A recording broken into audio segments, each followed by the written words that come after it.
Thorpe is there to take the candy.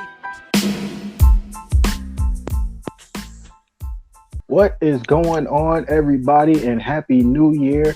Welcome to the first New Year edition of 4th and 15 with Mel and Smooth. I am Mel, and as always, joining me is Ronnie Big Smooth Hannigan. Ronnie, Happy New Year, man. Hey, same to you, Mel, and thank you everyone for joining in, man. It feels good to be back and to kick off a new year. 2020 is upon us. Let's get it, man. Hey, man, I was actually enjoying my vacation. I don't know about you.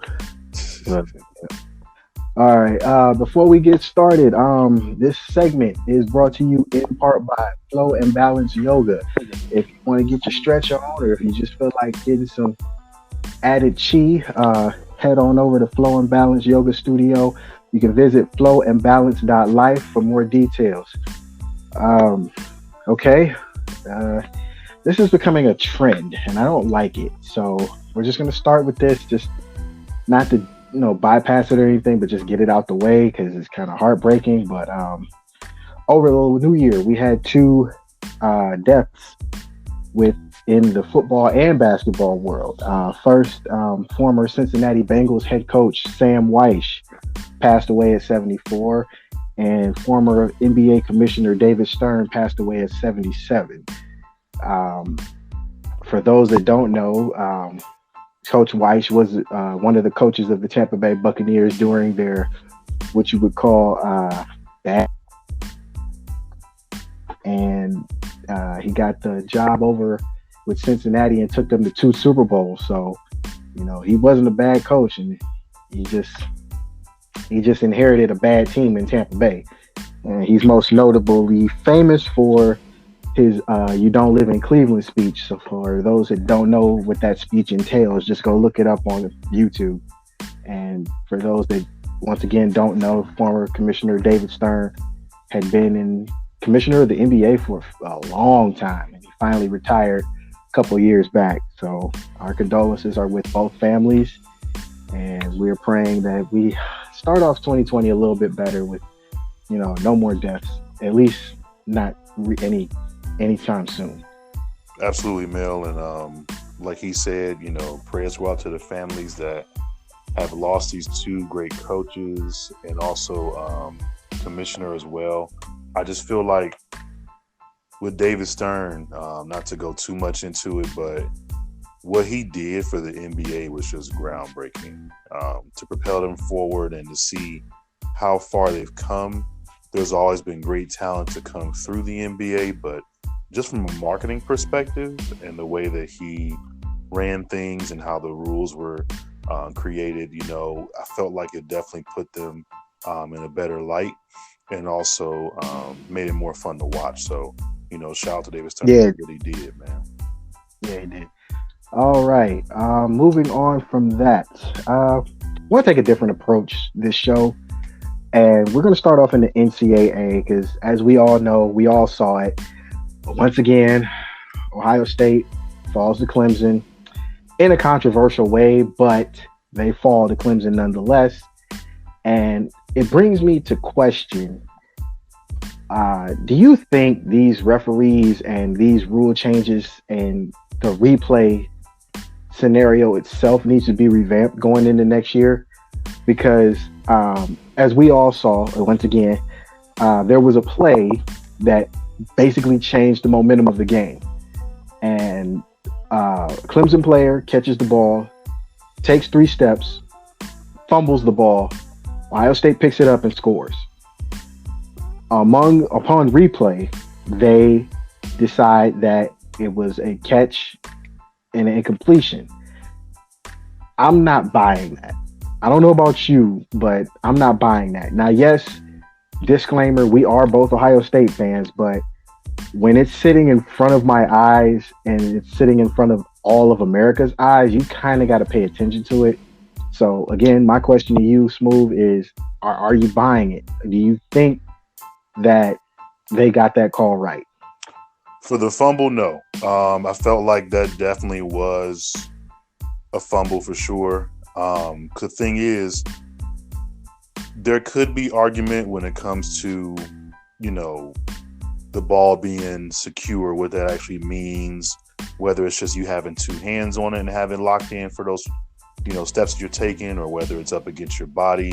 But to my eyes, if it's in your hands and it's not moving around or, having any kind of feel to where it looks as though it's going to end up falling out your hand, then I think you have it secure.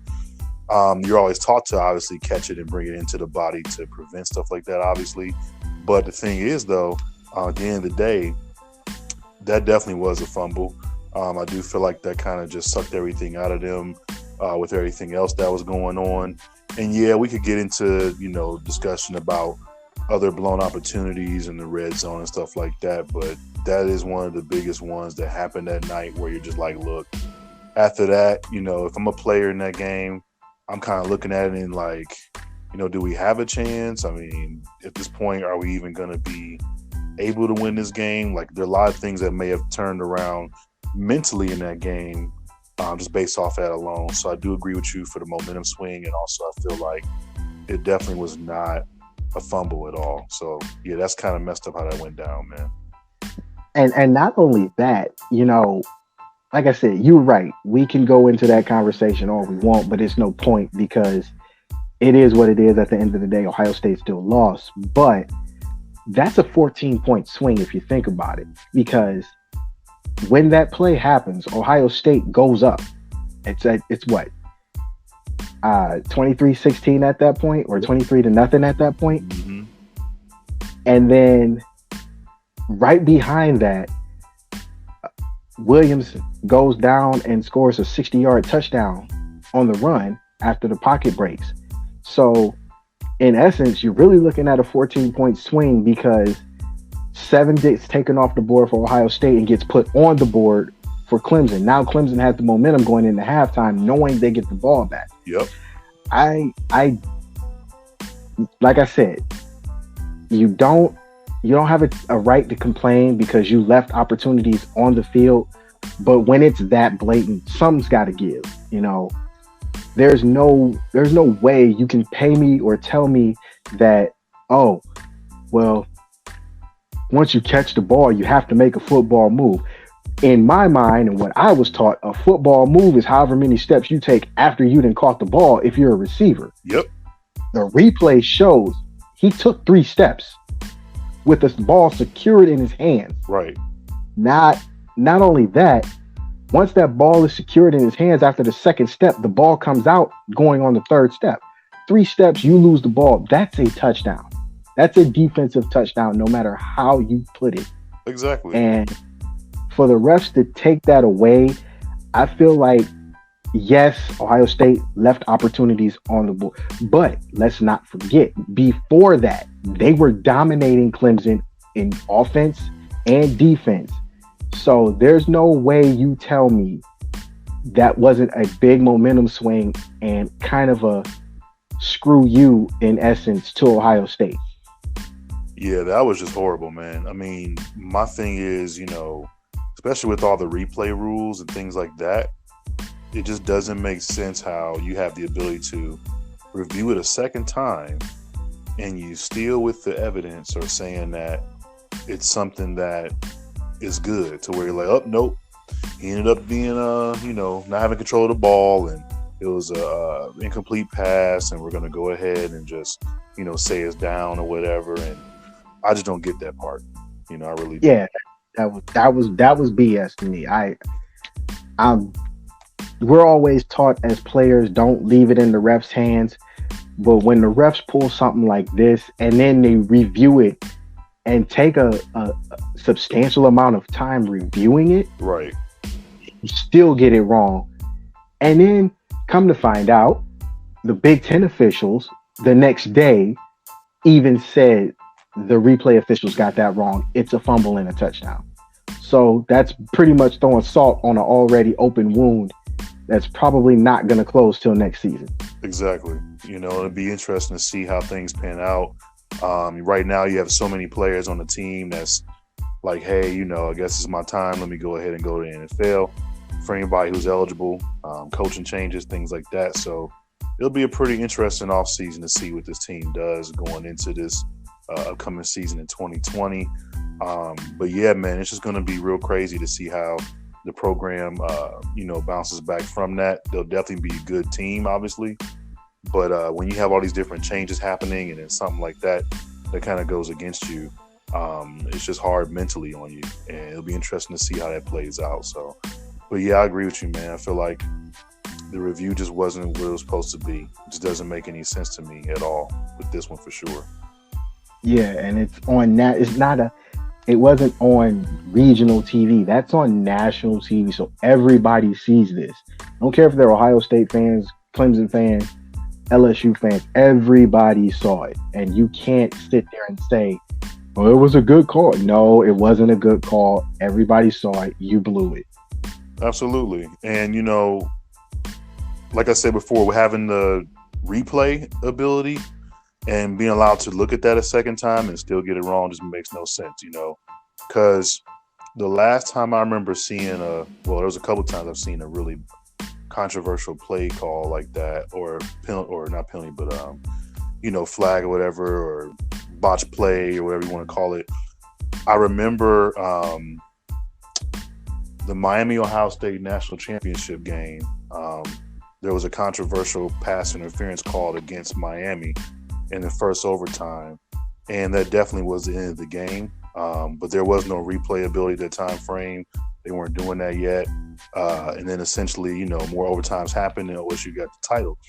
It's something that, happens, you know what I mean? But with this one, it's like blatantly obvious. I mean, yeah, I don't know. Right. Like, I don't care who you a fan of. Like, that was blatantly obvious. Like, because I've watched clips of that game I was mentioning just now, and I've seen all the tape and stuff like that. It's a whole bunch of it on YouTube, whatever, people breaking it down, whatever, like it's there. But that was so close of a call where it's almost like you couldn't even be mad at it. But this one here, bro, like, I don't understand how you mess this one up. I just don't. And, for all Ohio State fans out there, that's definitely very heartbreaking. Definitely, hope that the team can bounce back from that next year, man. I think they will. I just think that this is going to piss them off to the point where a lot of teams on the schedule get beat on just because. All right, moving on from that. I wanted to talk a little bit about bowl season, just because there were a couple of things that shocked me to the point where I had to bring some of them up. I'm not going to bring all the bowl games up, but one game in particular was the Louisiana Tech Miami game. Oh, that game? Yeah, I wanted to bring this up because, man, I'm bringing this up because near and dear to my heart is the University of Miami, Florida. I had a cousin that went there, played there, set all these records, and got drafted by the Saints, and pretty much left the school in good shape. Now, we fast forward to the early 2000s, and you got Ken Dorsey, Willis McGahee, Ed Reed, all of those guys leaving the school in good shape. They tear down the Orange Bowl, which was the dumbest thing ever. And we fast forward to now, and the school's football team is in terrible shape. Yeah. Manny Diaz has not. I don't think recruiting has anything to do with this. I just think Manny Diaz is in over his head because he's not the guy for this job. No, I totally agree with you, man. And to be honest with you, when they elected to go along with Mark Richt after he had left Georgia, I think he knew that he was on his way out regardless of, his heart condition and stuff like that. I feel as though it was an opportunity for someone to pretty much go back to their alma mater, man, and to try to give back and do something one last time before you decide to hang it up. And that's exactly what he did. He had a few good seasons there. But like you said, man, this is not working out at all. They need to definitely do something drastic in order to get this program back to what it used to be. I think a lot of people know for a fact that when you're in a state like Florida, there is a plethora, of talent when it comes to football, especially. And I just feel like with a program like that and for the history and tradition that it has, it just doesn't make any sense that they're not been this good for this long. That just doesn't rub me the right way either. We saw a lot of great players come out of there, like, Mel said, when it comes to, Ed Reed and Dorsey and Willis McGahee, you got Clinton Portis, Ray Lewis, so many names, man, just so many players that that come out of there. And Andre Johnson, I mean, it goes on. Oh, man. It's ridiculous, right? Andre Johnson, Reggie Wayne, bro, like the names that we throw out, I mean, you could just pick a year and you're like, yep, that guy was the truth. Yep, that guy was the truth. It goes on and on. And that's just... Now, don't forget, not to cut you off, but don't forget, Mark Richt was on the staff in the late 90s for the Hurricanes. So he knew the system. He knew the tradition. Mm-hmm. I just think he was so stuck in SEC mind that he forgot, hey man, I came from the U2. I can make this work. And then his heart kicked in. So I think they hired him at the wrong time. I personally think it's been swapped where Georgia should have picked somebody else. And then right as Ed Reed and those guys were leaving and Coker was leaving, I think they should have picked him up then. Yep, because perfect. It would have been a perfect time, and the school would have kept going the way it was going. That's just depressing. To see Miami like that, it's depressing. Yeah, man. But that game, I mean, you figure, was it 14-0? 14. They got shut out. There's the first shutout in Independence Bowl history. No words, man. And that game's been on for years, right? And it's the first shutout. And it's LA Tech. Dog, it's LA Tech. Romel, it's LA Hey, Tech. man. It's LA Tech, bro. No, Louisiana Tech went 10-3, man. I got nothing. But I got nothing. Man, I don't know.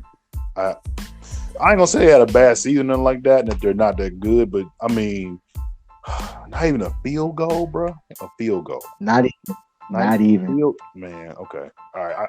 I can't do it, Mel. I can't. I'm sorry, man. It's just from moving on from that. The Holiday Bowl, USC and Iowa, same scenario. You see spurts of USC making a stride to get back to the days of Reggie Bush, Matt Leinart, Carson Palmer, but you also saw Iowa just manhandle them. Yeah, and I'm wondering with the losses of Utah losing to Texas and USC getting beat on by Iowa, were we wrong in assuming the Pac-12 might make that leap, or are they still a year behind everybody else? I think they're a year behind. I mean, right now, the only teams that you can really look at coming out of there, I mean, you got Oregon. Utah definitely has some hopes or whatever. I just think they, got woke up a little bit when it came to the Pac-12 championship. So there's a lot going on there. I feel like they have a really good program. They'll definitely bounce back. But like you said, there's only a couple teams really right now that you could look at and be like, yep, that's a good team. That's a good team. And the rest just look kind of suspect, man, unfortunately. And then, randomly, I feel like next year or the year after, you're going to have this boom of Stanford out of nowhere being this 10-11 win team, because they do that too. They'll just be terrible for a while and all of a sudden have an 11 win season. And you're like, how is this even possible? Yeah. But they do that a lot. Right. It's not consistent at all with them, man. But I think they're just a year behind everybody else right now. I think in a couple of years they'll be really good, especially with all the changes coming up when it comes to, players getting extra money and stuff like that. California was the first state to accept that. So a lot of that does go along with some of the Pac-12 teams that are located from that conference are in California, because you got Cal, you got UCLA, USC. There's a few of them there. So the thing is, you're going to see a lot of that happening now too. But yeah, they're a year behind everybody else, man, unfortunately. And I think, what was their record so far when it comes to bowl games? Was it 4-5 or something like that? I believe so. So, I mean, they got some out there that did happen, but yeah, I mean, other than Oregon and Utah, I mean, I mean, what other school can you really look at right now that you would be able to say might be able to contend with some of these other teams from the Power Five? I don't know. I have no idea. All right, yeah. We'll see about next year. Now, from that, the shocker of the New Year's Day games was the Outback Bowl with Minnesota and Auburn. I'm gonna be completely honest with you. I thought Auburn would come in and just annihilate Minnesota. Really? Yeah, I did. Here's why. Okay. I honestly think that Minnesota Wisconsin game took a lot out of Minnesota because that was such a big game for them. It was. They win that game. They're in the Big Ten championship. Yeah, congratulations. You're the team that gets picked to get beat on by Ohio State, but it's a stride in the right direction. And I think that game, well, what I thought was going to happen was that game was going to suck the air out of them, and they come into this bowl game just like, whatever. And then they pretty much lead the game for most of it, and then end up winning by a touchdown. So I'm looking at this, and I'm looking at the Citrus Bowl with Michigan and Alabama, and I'm thinking, who swapped places here? Like, because usually Minnesota's the doormat. You go into we're kids. You go into the Metrodome and see Terry Glenn set a record for receiving yards in a game. Mm-hmm. And you go to Michigan, and Michigan's beating up on everybody, including Ohio State. Now we've grown up. The tables have turned. Michigan stinks. And Minnesota's making this leap to be the team out of the West. The only team standing in their way is Wisconsin. True. Very true. I'm really seeing this Big Ten. I honestly think the dynamic of the Big Ten is drastically changing for the better. Yeah. Because remember, it was Ohio State, Michigan, everybody else. Now you got Ohio State, Michigan, Penn State, Wisconsin, and now up and coming Minnesota. And PJ Fleck is doing a hell of a job over there. Yeah, that coaching staff over there, I mean, what he's done with them in the couple of years that he's had them, and then also just with that receiving core. I got to talk about that for a sec. So their receiving core right now, I felt like could contend with anybody. I felt as though they had probably one of the best receiving cores in the Big Ten. They're definitely big and they're physical, and they've proved that they can hang and, make a lot of great plays. And I think that was the difference maker in the upset they pulled earlier in the year against Penn State. That was probably one of the biggest reasons why I selected them to upset them that week, because I was just like, man, there's no way these guys defensively will be able to hang with these type of receivers. I mean, on average, they stand around 6'2".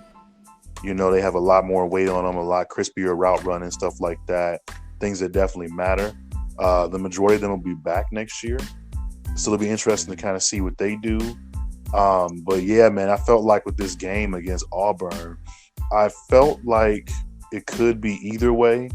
I thought that Minnesota may have had an edge only because of, that aspect of the game. And then Auburn defensively has been very suspect this year. They'll have a game where they just play lights out.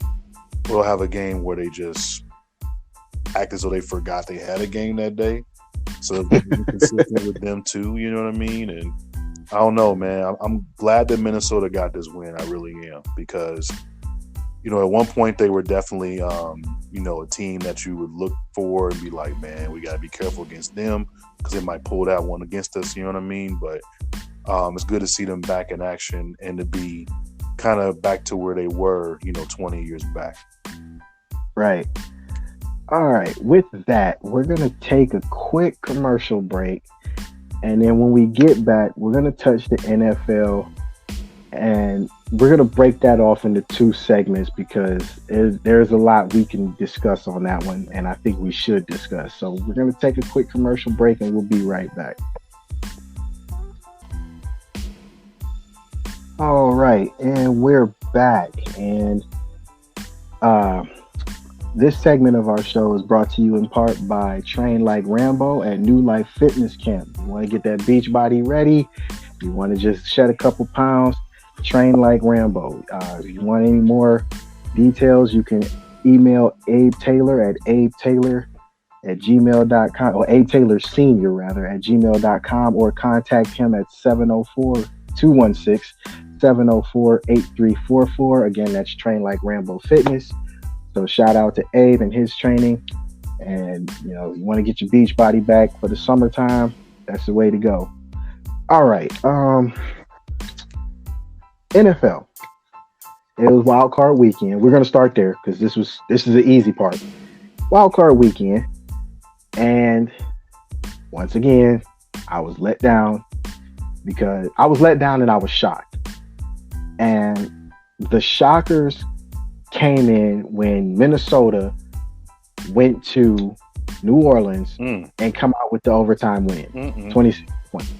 So now, instead of talking about Kirk Cousins like he still sucks, he goes in to Minnesota. He gets this big contract.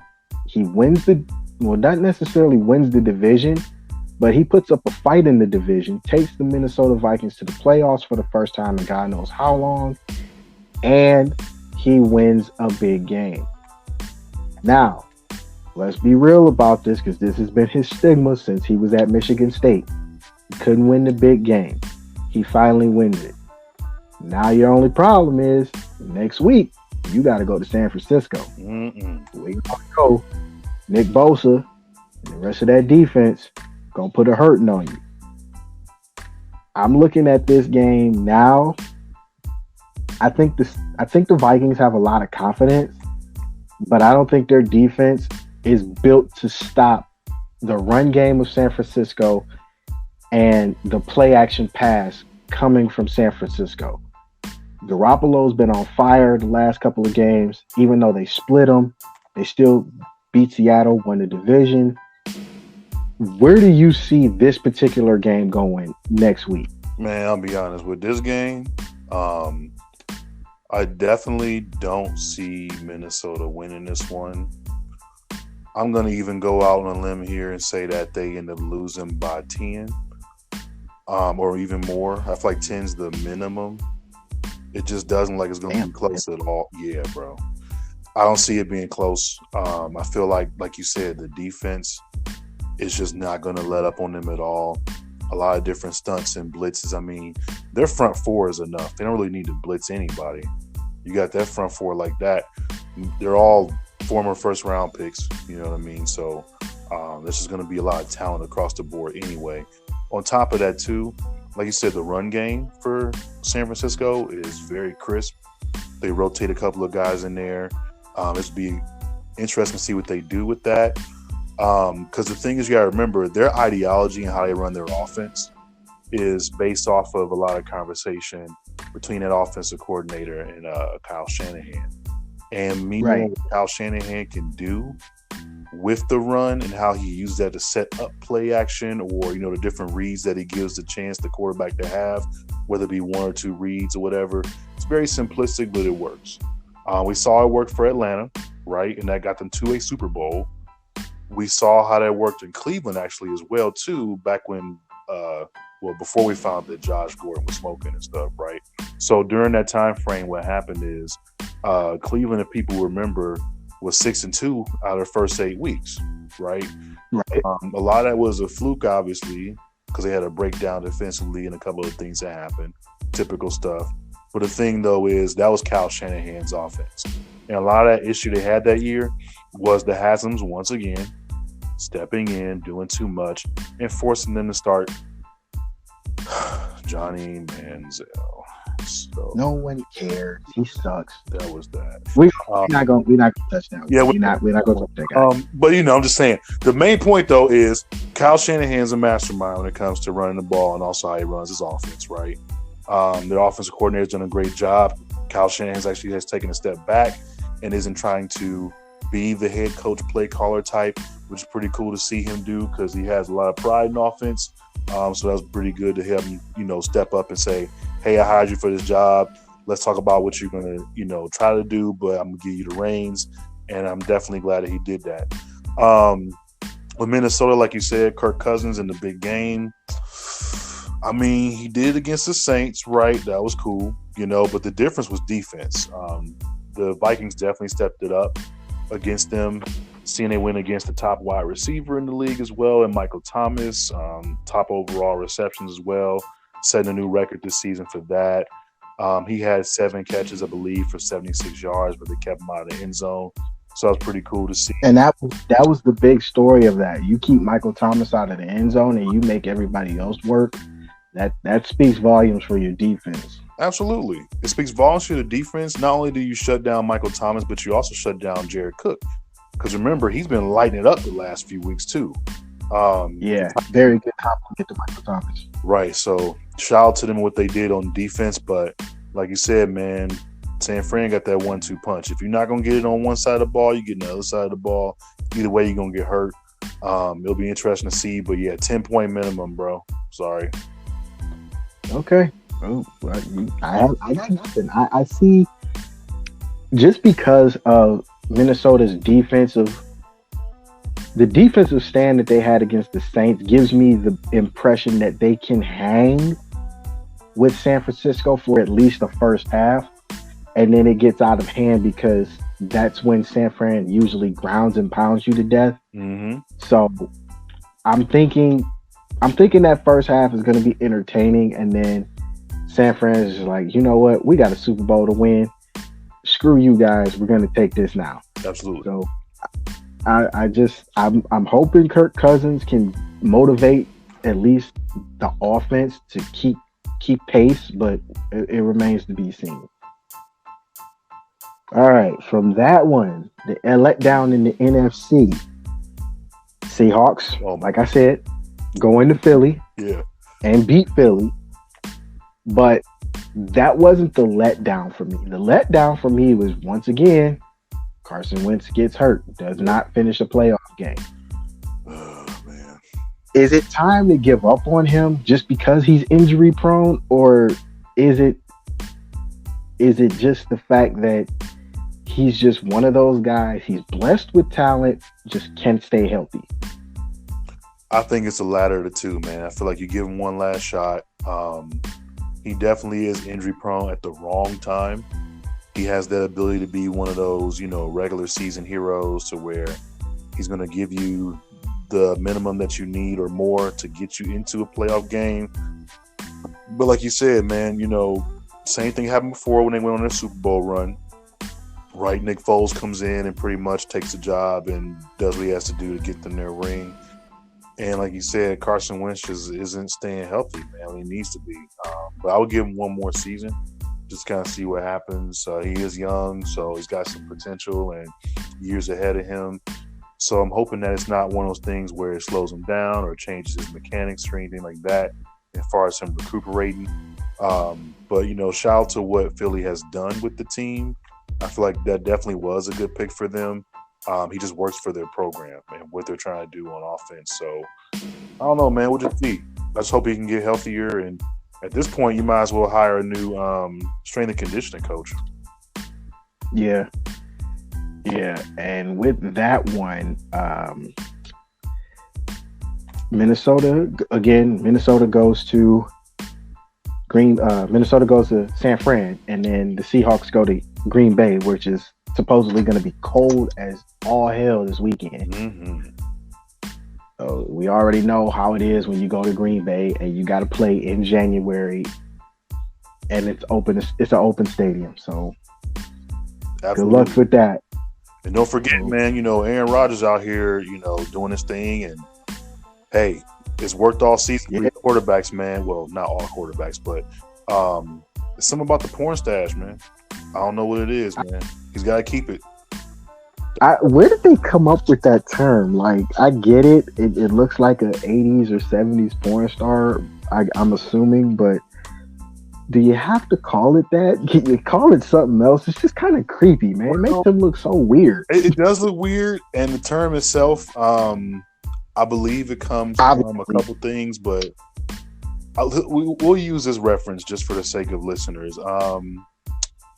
What's his name? Burt Reynolds, right? So he ran for a while. There's a couple of other names I can throw out there, obviously, but for the sake of airtime, for the sake of the type of people we have listening, I won't give them the actual frame of reference where that came from or the individual that you can use to kind of that to. So there's that. But let me say this.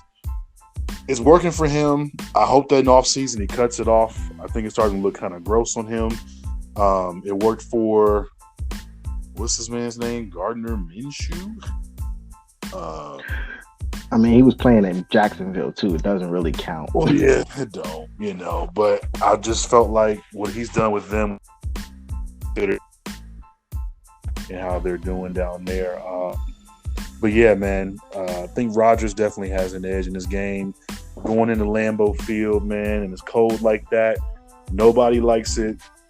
The fans don't care. They're used to it. They'll be out there with 5 different coats on, ready to climb Mount Everest, and we're watching the football game, so they'll be pumped full of beer and cheese and just ready to go, man.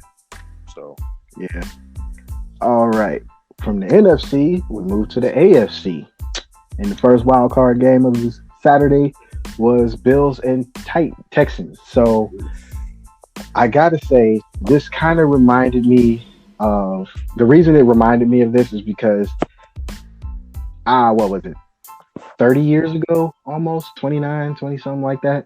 30, let's say 30.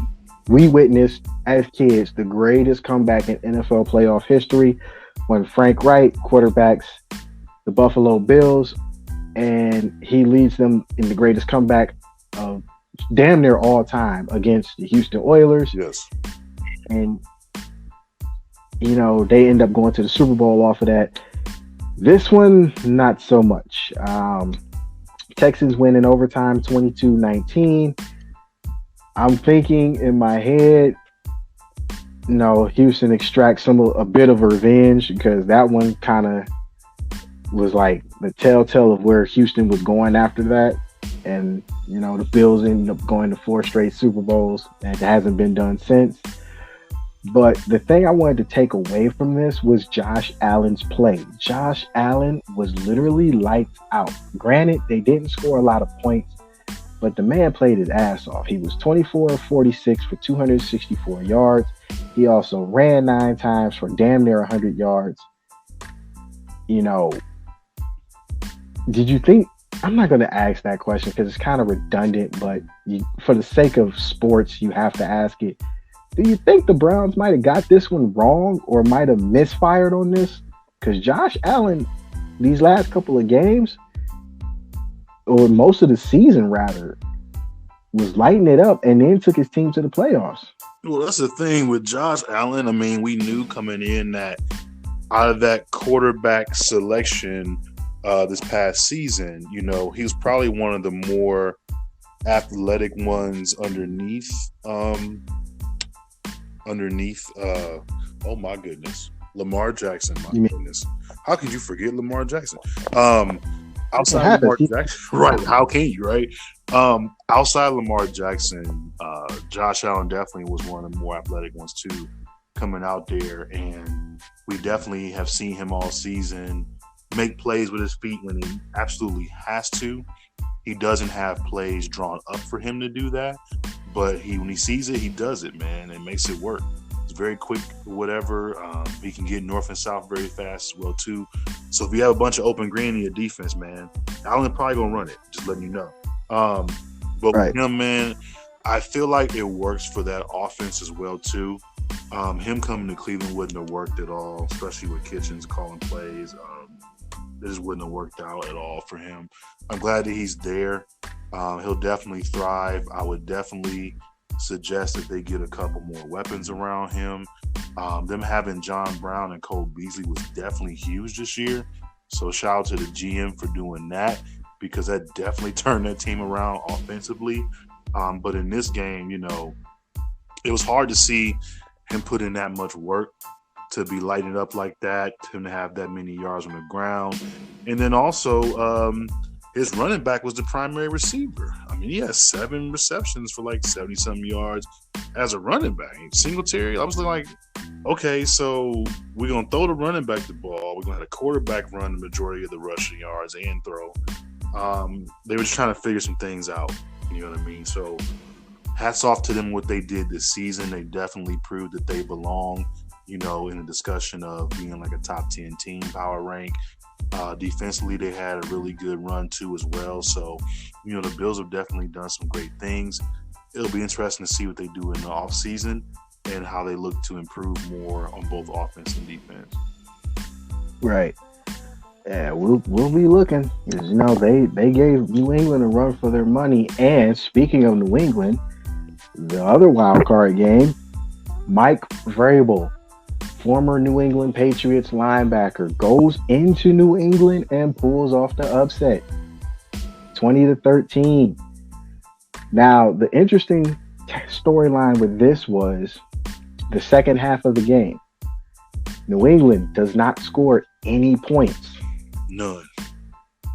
On top of that, Mike Vrabel essentially pulls a Belichick with the clock and keeps the ball away from him for at least, I want to say 3 minutes. The final 5 minutes, he keeps the ball away from him for at least 3 of them.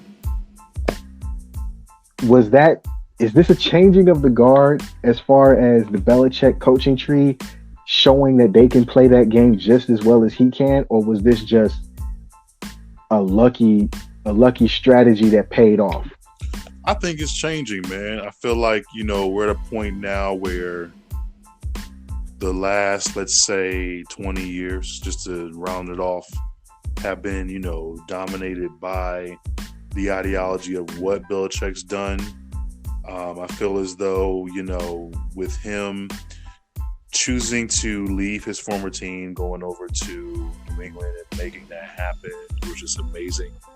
I don't think he'll retire just yet, but I do feel like the Patriots may move on from Tom Brady. There hasn't been any talks of any contracts or whatever, no extensions, nothing like that. He is up this year, so that'll be interesting to see. But at the same time, man, like you said, it's a product of him. Played under Belichick, got a Super Bowl. He also had some coaching experience at Ohio State as well. So, he's been around, you know what I mean? So, to be able to play for your team and coach with your team is pretty cool. But then also now to be on Tennessee's side, I do feel like it's kind of a changing of the guard or a switching hands type of situation. I don't think that was a fluke. Tennessee definitely proved all the naysayers wrong this season, right? Because going into this season, they weren't looked at as a team that was going to make a playoff run at all. They definitely were picked to go at least 8-8 again, because with that team, we have to let people know, I believe this is the 3rd or 4th season in a row that they've had a winning record, which is surprising. Yeah, it is. Yeah, it is. So they're definitely, either hitting back to where they were previous year or improving. So they haven't taken a step back in the last 4 seasons. So they're definitely legit. Right. And them getting, AJ Brown, bruh. So I'll leave you with this with that team. So of course Derrick Henry did his thing, right? But AJ Brown, statement. God, AJ Brown, bro. So little people know when it comes to him, and then also like DK Metcalf, who had a pretty good game for Seattle this past week too. Those two guys, man. The receiving core that Ole Miss had was just wasted. Looking at someone like that, or 2 receivers of that caliber, they had the most height, the most athleticism. They were physical. These guys are on average 6'1", 220 across the board. 4 different people across. The shortest guy they had last year was like 5'10", 5'11". They can go up and get it with anybody, but they just didn't have the right quarterback, didn't have any defense whatsoever on that team, and it was just wasted talent, unfortunately. But to see if they're thriving right now in the NFL made sense. DK Metcalf was one of the guys that I was hoping would have got drafted on this end, because he was definitely showing what he can do. And then AJ Brown was just lighting people up all year. Those guys are going to be around for a while. So it's exciting to see them do their thing, and for him to see his shine in this game as well, too, because he had a pretty good game as well when it came to him playing against the Patriots. because with this game, I'm trying to think, like, how many yards did he have? It was over 100 again, too, wasn't it? Close to it, if I'm not mistaken. My computer won't let me pull it up. But Brown was a factor. He was a big factor in this game, and so was Henry. Yeah. And the thing that I loved about this game, because this was the game out of all the games this weekend. This was the one that I sat and was anticipating watching. Vrabel did something that nobody has done within the last 15 years, and that was keep the ball out of Brady's hands. Yeah. You look at the box score, and sometimes the box score can be misleading, but Titans were leading 14-13 at half, and then proceeded to keep the ball out of Brady's hands for 8 minutes in the third quarter. Man. And then in the fourth quarter, not only do you keep the ball out of his hands for at least 7 minutes, give or take, throughout the drives that you had, you also play Belichick's game. Meaning, within the last 5 minutes, Tennessee has to punt. But instead of just going out there and sending the punt team out and punting, one, they take a delay of game, which is a 5-yard penalty. Not only that, New England takes a neutral zone infraction, offsides penalty, whatever you want to call it. And then there's a false start penalty by Tennessee.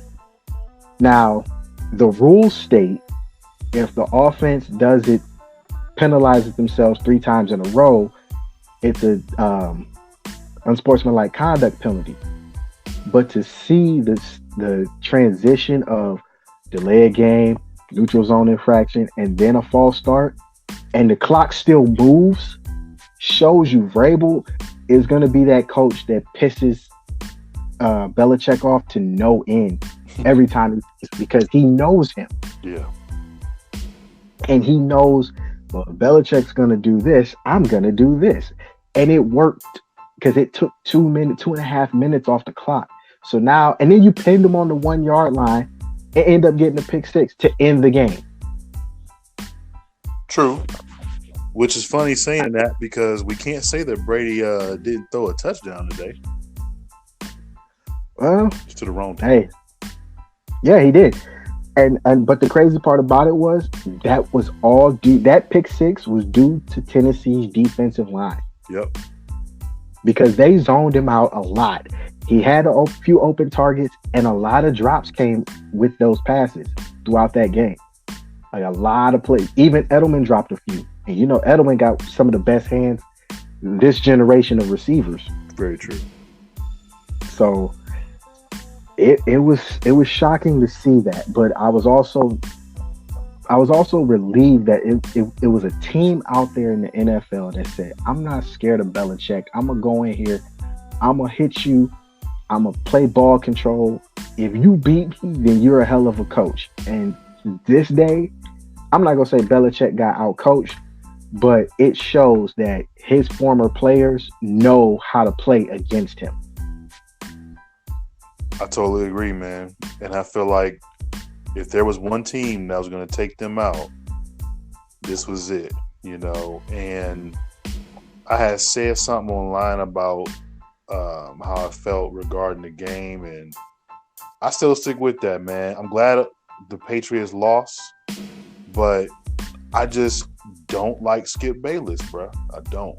I don't like. Look, man. I just had to say something about that. Look, when it comes to this, I'm not going to throw shade on anybody, but I'm just going to say this.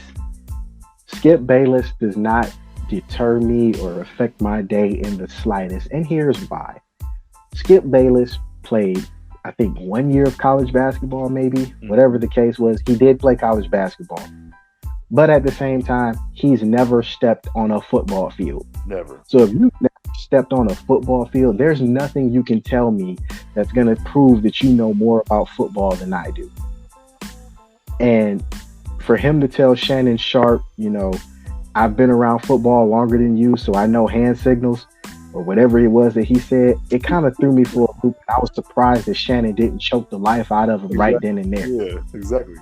Like just because you write about football don't mean you know the ins and outs of football. So I'm gonna just leave it at that because I don't need this dude calling me trying to sue me for slander or whatever. I'm just gonna say when I see Skip step on a football field, that's when I'll believe him. All right, with that being said, we're going to take another commercial break. And when we come back, we will talk about coaching shakeups in the NFL and how they are going to affect the rest of the new 2020, I guess, 20s, and what it looks like for the future of some coaches and how other teams are going to be affected by the moves. So stay tuned. We'll be right back.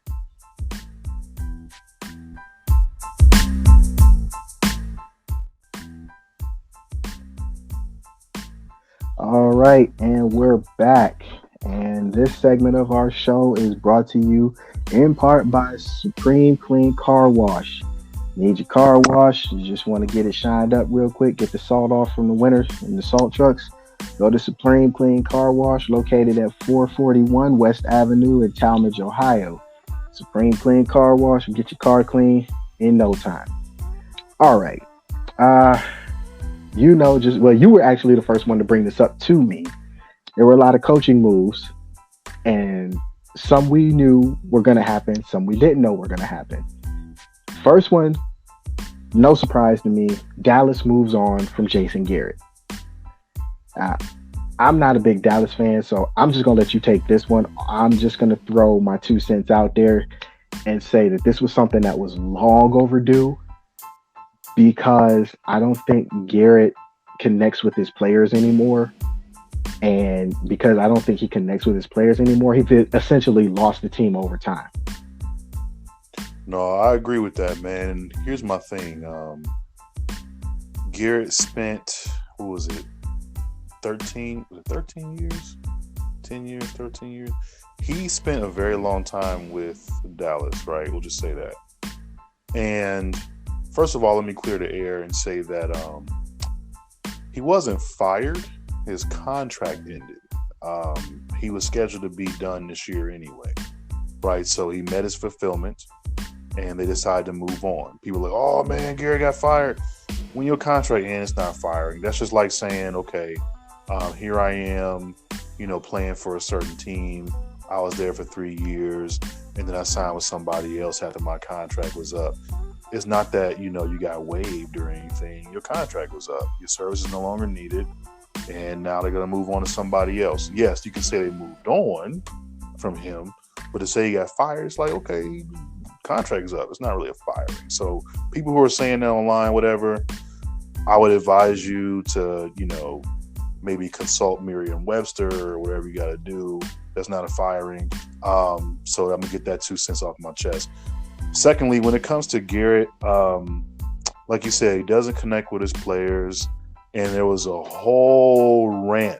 If you go back and look up the things that Dez Bryant was saying with regards to Jason Garrett and his career and how he felt about that, no love lost there. You know what I mean? He definitely let go and shared with everyone how he felt about the firing, but the moving on from him and how he felt he should have got fired earlier on when he was there playing for Dallas. So that was pretty ugly to kind of read that. But, a lot of times when players are not playing, they have more time to think, more time to air out their feelings. And, Dez Bryant did not like the direction they were going in with regards to them having Garrett.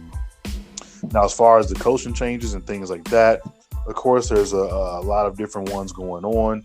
So you got, McCarthy or whatever out there still. We all saw Ron Rivera get hired pretty quickly by the Redskins, so that's done. And I think that was a very good pickup. Because yep. you have basically two defensive-minded coaches. Yep. Which they're gonna get the defense squared away one way or another, whether they agree to disagree or they come together collectively and say, this is what we're gonna do. That defense next year is gonna be stout. I don't care how long it takes them. I just have a feeling with Ron Rivera being the defensive coach, Jack Del Rio being his defensive coordinator, there's going to be a good defensive Washington team. Now, how they handle Haskins and the offense remains to be seen. But I strongly believe that was a good hire. And I finally believe Dan Snyder, outside of its Thanksgiving comment, has gotten it right with his coaching for once. Like he did this the right way and got the coach that was needed for this team and to play in this division. Absolutely. And not only to play in division, but you got somebody who has been to a Super Bowl. You know, they had an overall winning record, okay, with Carolina. And then on top of that, it's someone that knows the NFC. I mean, right down, it just made the most sense, man. And to get him off the board pretty quick like that, I'm sure there are a lot of teams kicking themselves for the fact they couldn't get a hold of this guy or even have a chance to really lock him down like that. But, you know, shout out to the Redskins for making this move, man. It made the most sense. I'm definitely happy that they were able to do that. It would be nice to see them kind of get back to the glory days. But, yeah, shout out to them, man. I'm excited to see what they do with Ron Rivera. And then to kind of go back to what you're talking about before when it comes to Dallas, we'll just have to kind of wait and see what they do.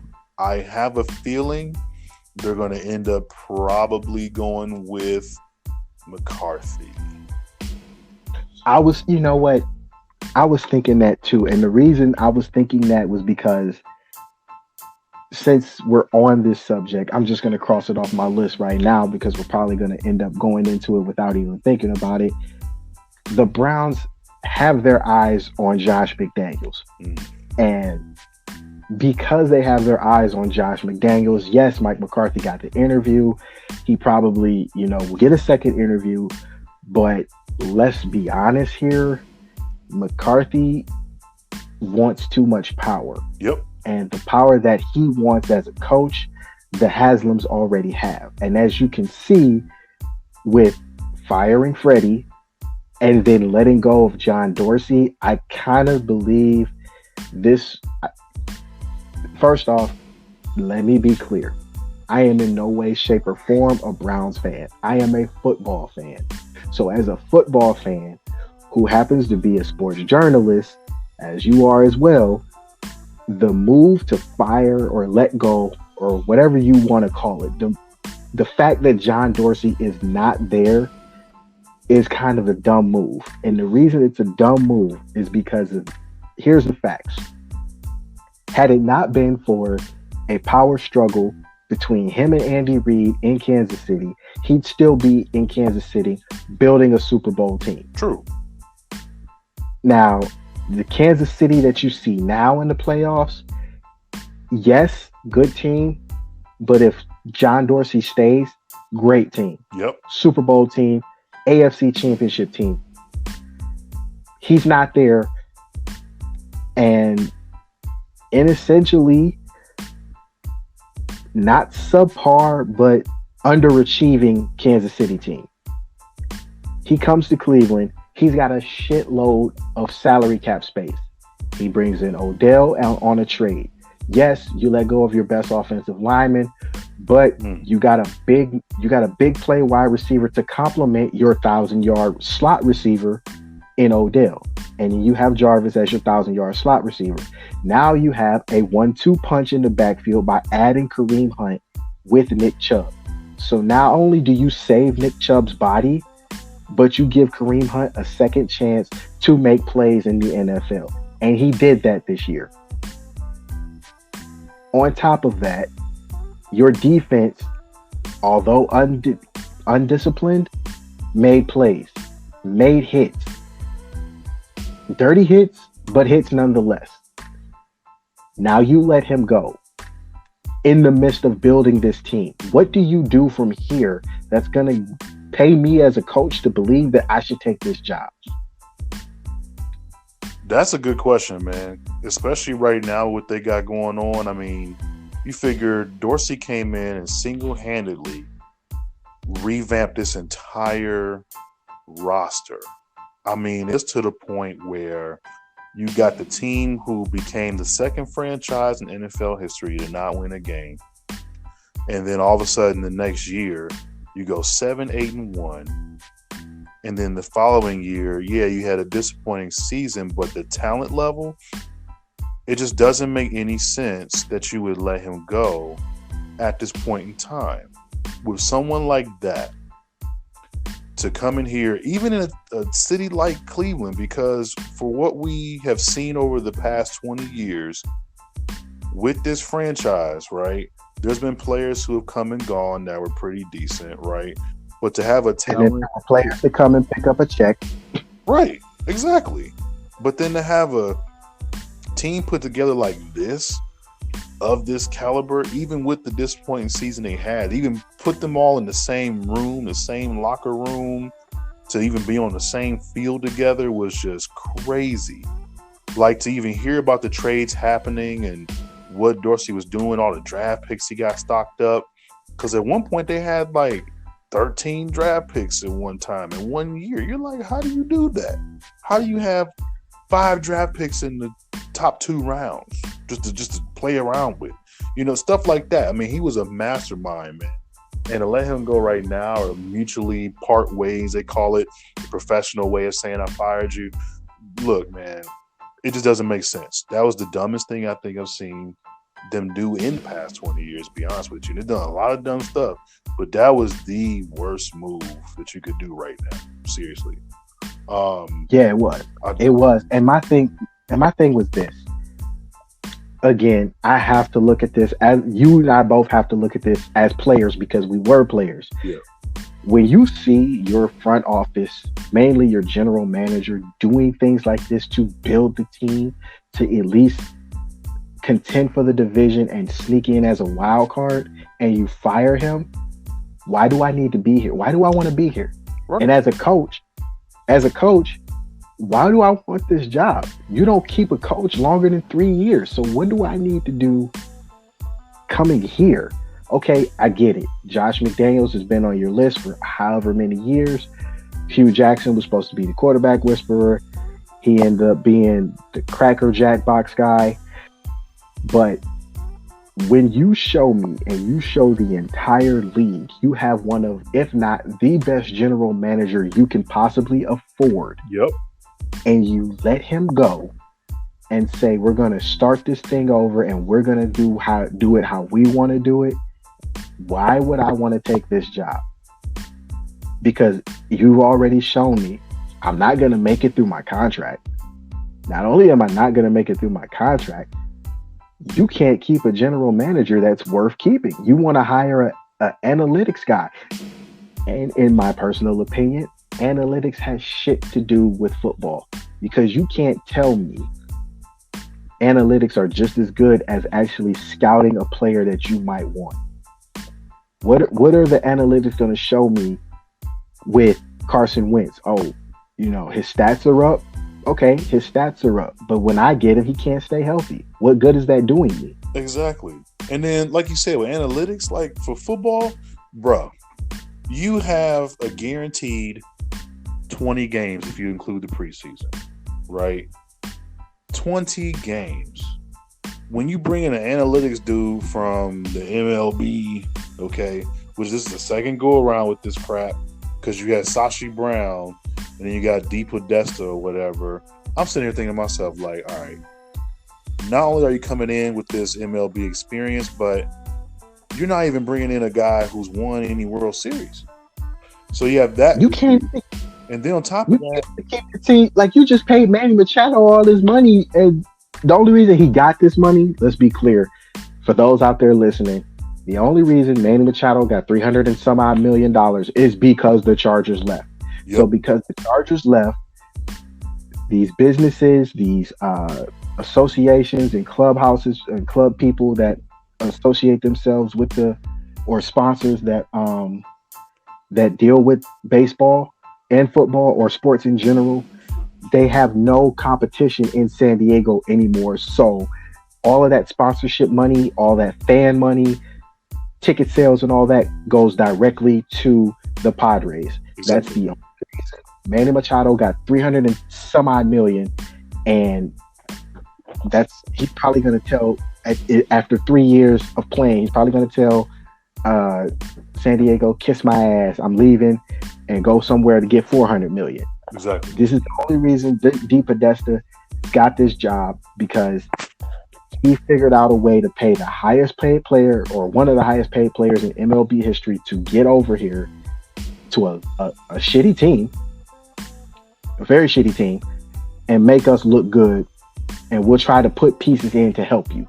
That's it. That's the only reason I feel D Podesta got this job. I don't think it was a good move, because baseball analytic people have no business in a football front office. They have no business at all, man. And then on top of that, analytically, if we really want to get into analytics or talk about math, here's some basic math for all you listeners out there.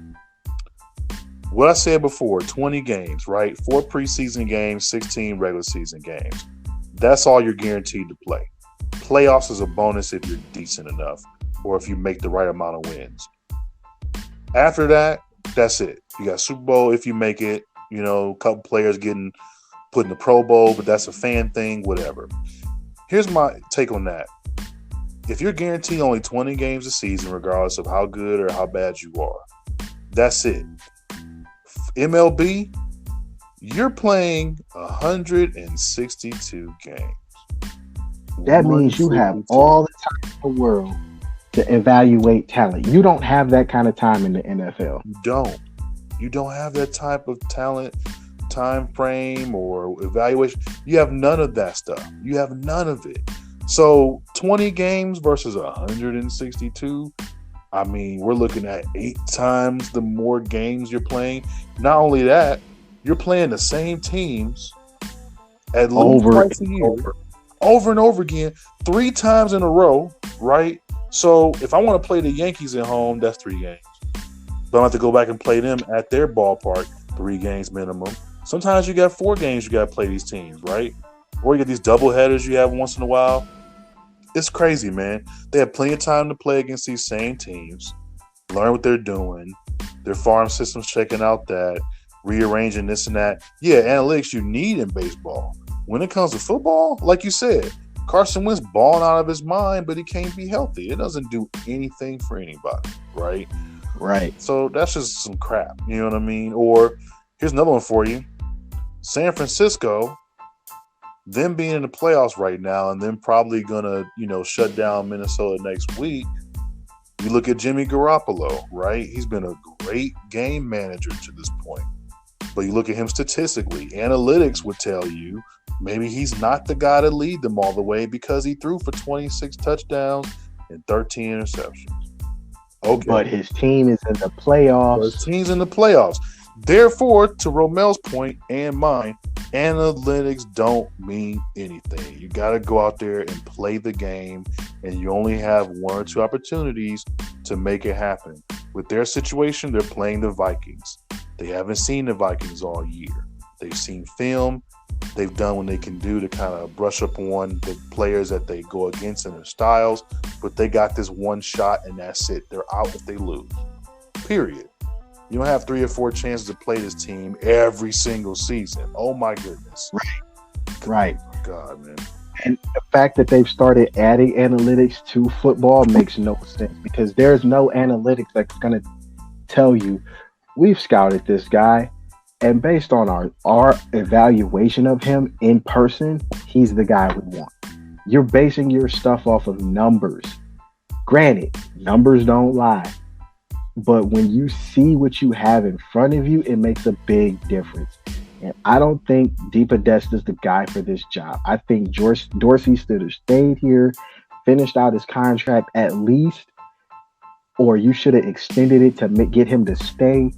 But you, as the ownership of the Cleveland Browns, the Haslams blew this, and I don't think there's any repairing this. I think the talent is going to keep butts in the seats, but once that stigma dies down, I think that's it. I think the Haslams are going to be the most hated ownership in Cleveland. Right, and that says a lot, because Cleveland, for the longest time, will talk bad about the Modells forever. But when it comes to this, I mean, you making that move look like child's play. at this point, because I'm just sitting here like, I don't know what you think you're doing when you're getting rid of a GM of that caliber, to let him go like that, and then to just be like, oh, you know, we're so dedicated to making this right. Are you? Are you really? Like, at this point, just sell the team, okay, and put all your eggs in one basket and focus on the Columbus Crew. Just let it go. Hey, you want to hear something funny? What's up? Okay, so I called the Quad Brothers show. They were on earlier, and I said the same thing, and they laughed at me. What? Why they laughed at me, I don't know. But in my mind, I made perfect sense, because if you look at Cleveland sports, the best ownership comes from the Cleveland Indians. Exactly. And it's not because of analytics. It's not because, you know, they put numbers in front of them and say, this is what we need to do, and this is what this guy's done over the course of a season.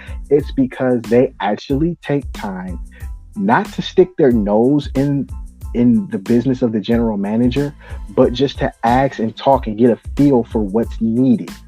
And once you talk with your GM, your coach, and you get a feel for what's needed, you can go out. Yes, granted, they've cut payroll, they've got rid of big name players, but they still have one of the best farm systems in all of baseball. Yes, they do. And they know how to attract the players they need. They don't always need big name 330 million Manny Machado players. Francisco Lindor will probably leave at the end of the season or midway through the season. Mm-hmm. But the fact that they went out and grew this guy in their farm system shows you they're willing to look inside of their own system and their own organization for the talent they need. The Haslams need to actually go across on Ontario and ask them, what do we need to do to get our organization just like yours? Because if you do that, I guarantee you the Cleveland organization will turn around for the Browns in football. It's just that simple. You need to pay attention as ownership. I'm not an owner of a team, but I have been a part of teams where the ownership has stepped in and said, hey, coach, what do you need and what do we need to do to get our team to where it should be? Case in point, I was on a semi-pro team this past summer. Granted, we lost a lot of guys. We got a lot of guys.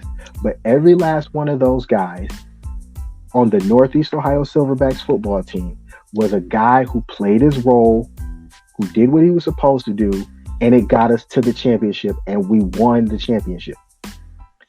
I don't understand, if a semi-pro ownership group can do it, why can't the Haslams?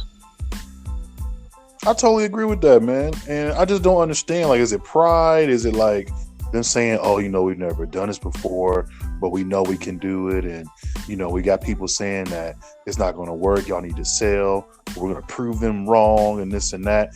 And I think part of that, Ramel, is the fact that no matter what the record is, when it comes to a fan base like Cleveland and related to football, it makes no sense the amount of money that the team will still gross regardless of what the record looks like for that year. Because I can tell you for a fact they're going to make money no matter what they do, which is why they keep doing the same crap over and over. And that's a crock. What you said about them saying they don't know what they're doing, this is their first time, it's a crock of shit, dude, because you are just a minority owner of the Pittsburgh Steelers. The only reason you got the team was because you had to give up your part of ownership to the Steelers. So you knew you had the best example of how to be an owner in the NFL in front of your face. There's no way you can pay me to believe you don't know what you're doing. I think you're just stupid because you have a great opportunity to turn a team that was shitty around and you're blowing it. Yeah, I can see that too, man. Just, I don't know. It doesn't make any sense to me how, like you said, to come from a franchise like that, right, to be a part of that, to kind of sit around and see what they're doing and then get the idea in your head, like, you know what, I could do this too. You know what I mean? But the dumb moves that they're doing, I don't understand, man. I really don't understand what it is, you know, and it's really coming down to them. Because at this point, Yeah, it is. you finally got some talent. Oh my goodness! Like You got the best talent you had since you came back. right, exactly. Hands down, this is like the top team that you've assembled since '99, bro, and you still can't do nothing with it. Doesn't make sense. It's making that Braylon Edwards pick look like the greatest receiver pick ever. Right. Okay, before we cut the commercial, I don't know if you got this or heard about this, but it was worth talking to because to me, this needs to happen. The finalist list for the Hall of Fame this year came out, and Clay Matthews Sr. is not on this list again. But Troy Polamalu and Reggie Wayne make the finalist list. I think whoever's doing the voting has got this all wrong. I think Clay needs to be in, and not only does he need to be in, I think he's been snubbed for so long. I don't even think he cares anymore. It probably hurts like hell, but to me, and we'll probably turn this into a topic for next week's show, but to me, the fact that you get denied the Hall of Fame and you've worked your ass off and you were one of the best linebackers quietly of your era, it shows me that this voting is not only biased, but it's pretty screwed up. Yeah, I agree with that too, man. I mean, you figure you gonna throw in. Okay, no disrespect to Reggie Wayne, great player. He did a lot for the Colts. Not hating on this man at all. But I just feel like you said, with the impact that Clay Matthews had, even quietly, he was wrecking people, man. And I don't understand how this man still isn't in there. And with Reggie Wayne, like, Wayne could have waited till next year. Polamalu definitely should be in. But yeah, Wayne could have waited till next year. That could have waited. I'm sorry. And my thing about the voting is, I get it. Stats are a big component, but if you're asking me personally, and if I'm a voter, I don't have that luxury, but if I was, my thing is this: if you want to be in the Hall of Fame, what was your contribution to the game? What was your impact on the game? I think that should be the first line in the voting process. What was your impact on the game?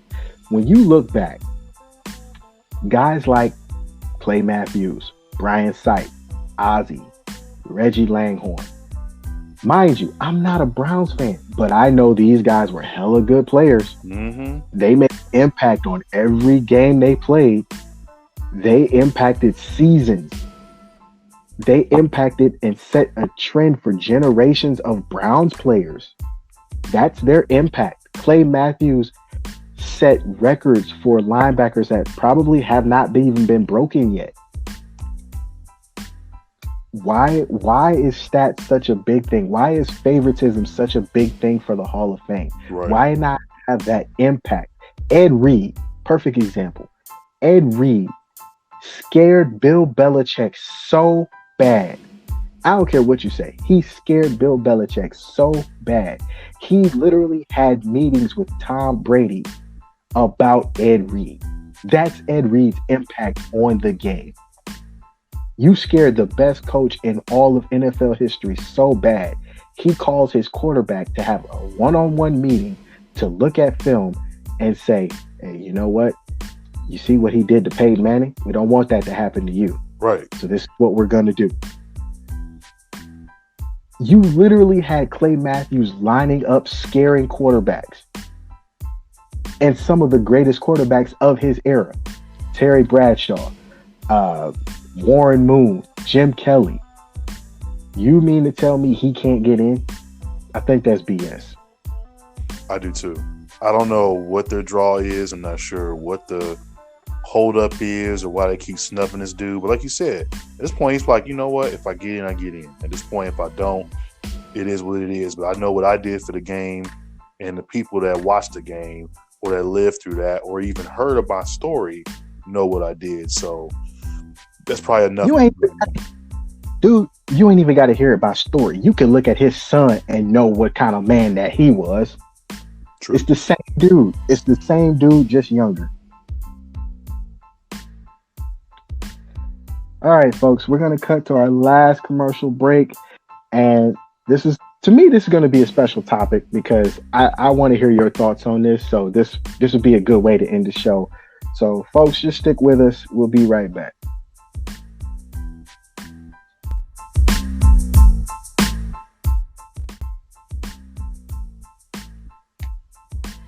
All right, folks, and we're back for the last segment of our show.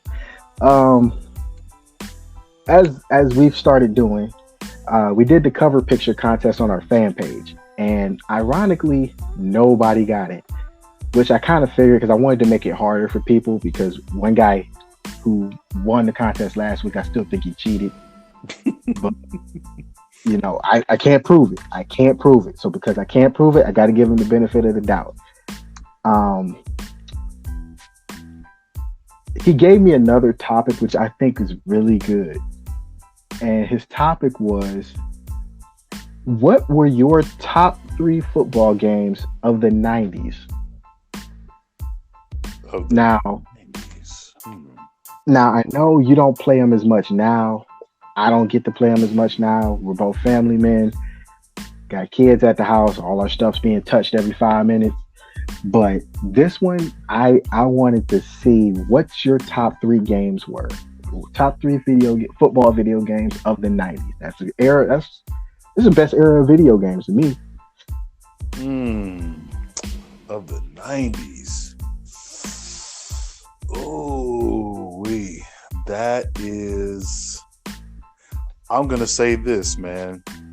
In the 90s,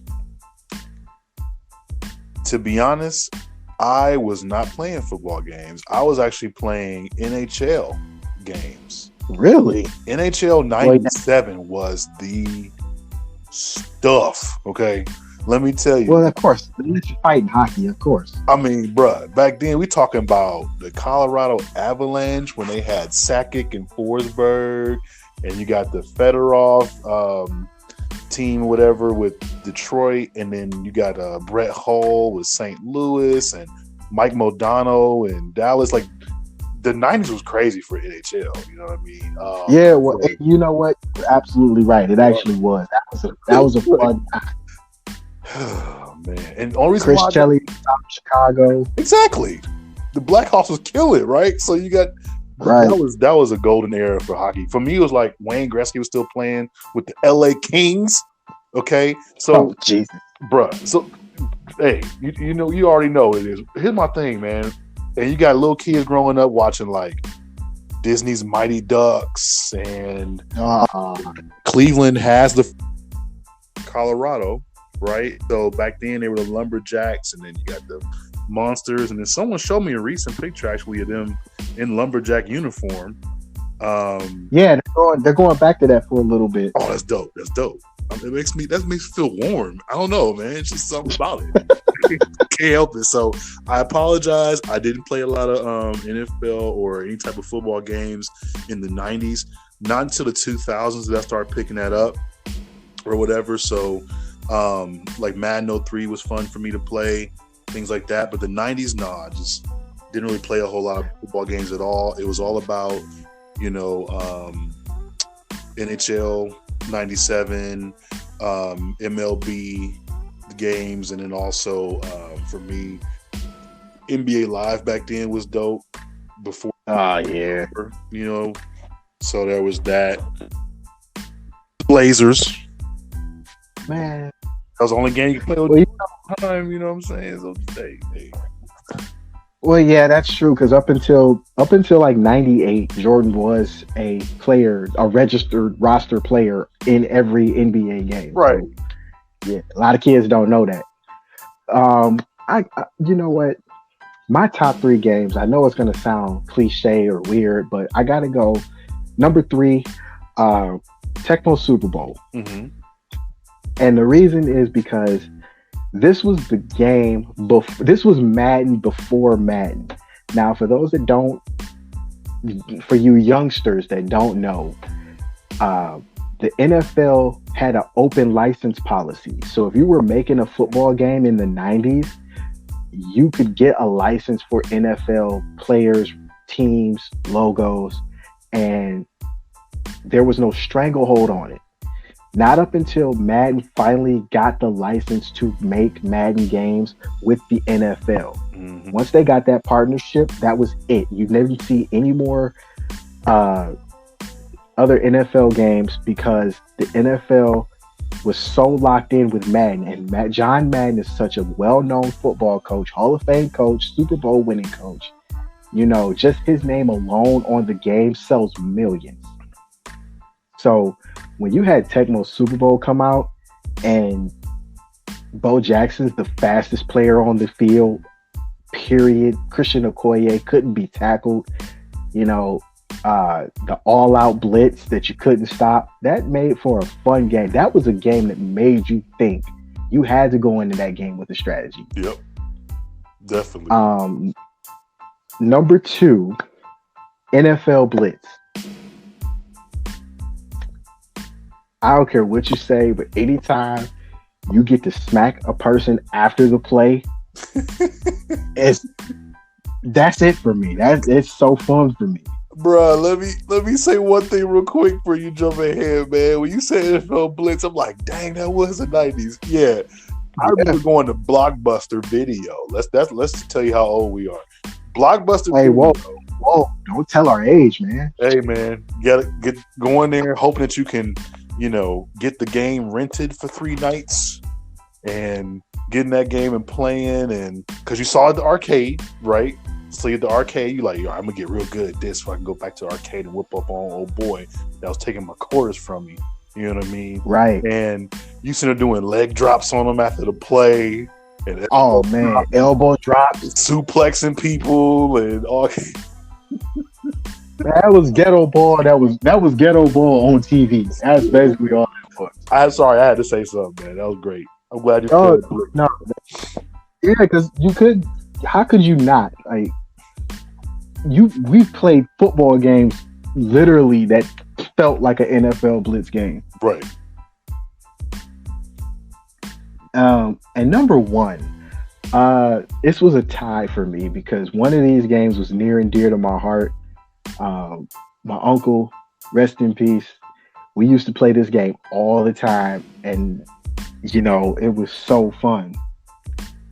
Bill Walsh College Football is 1A because for those of you guys again that don't know, Bill Walsh College Football is the precursor to what you knew as NCAA football. Now, working with EA Sports, Bill Walsh, inventor of the West Coast offense, it's actually the Midwest Coast offense because he invented it in Cincinnati, but that's too technical. But just to see that you could play as Ohio State from like 79 or USC from 88 or something like that, it made for a good clean game. And I just love the fact that game started the NCAA football series. Absolutely. And my 1B was NFL Game Day. Here's why. When I wasn't a big PlayStation fan, but because I love football so much, I would give it a shot on any system. And I happened to get my hands on a PlayStation just one time, and the game that they gave me was NFL Game Day. And I just remember playing with the Buccaneers, and John Lynch storms down and he lights up Dorsey Levens coming across the middle, and lightning struck. Like the screen literally flashed with lightning. That did it for me. Anytime you hit somebody that hard, lightning strikes in a football game, say no more. I'm sold. I'm sold. And we've seen, because I was just sitting there, and it's a video game, and I see him like, all right, man, I gotta stop Dorsey Levens, because if he get the ball, it's a wrap. Catches the ball, boom, the screen flashes. what the hell why did the screen flash? And I replayed it, and you see this bolt of lightning just flash and hit Dorsey Levens as I hit him. Oh yeah, I love this game. Those are my games of the '90s for football. NFL Blitz will always be on my list, no matter what. Because once you get the jolly stomp a dude after the play for a few seconds, you can't take that away.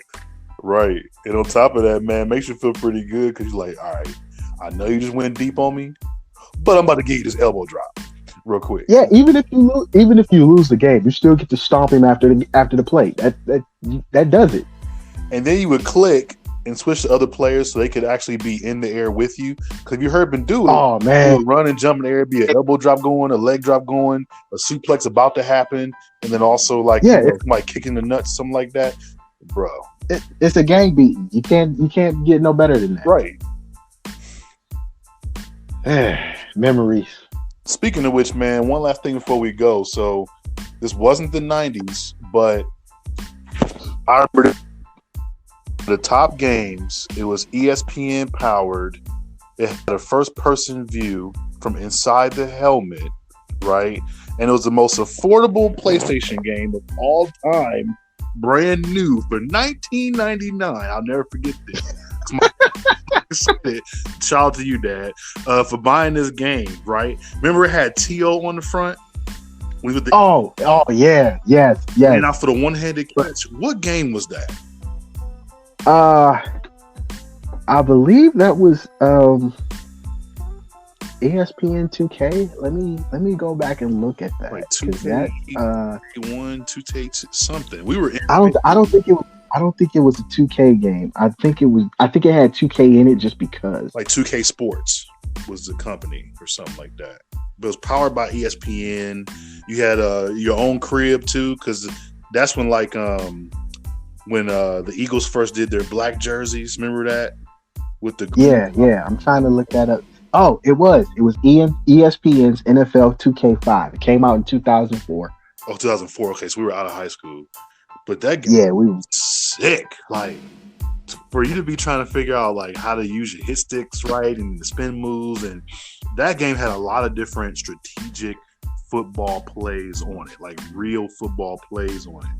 And then you're trying to build your house up with the, team themed bar stools and couches and earn all these extra points to get like the paper football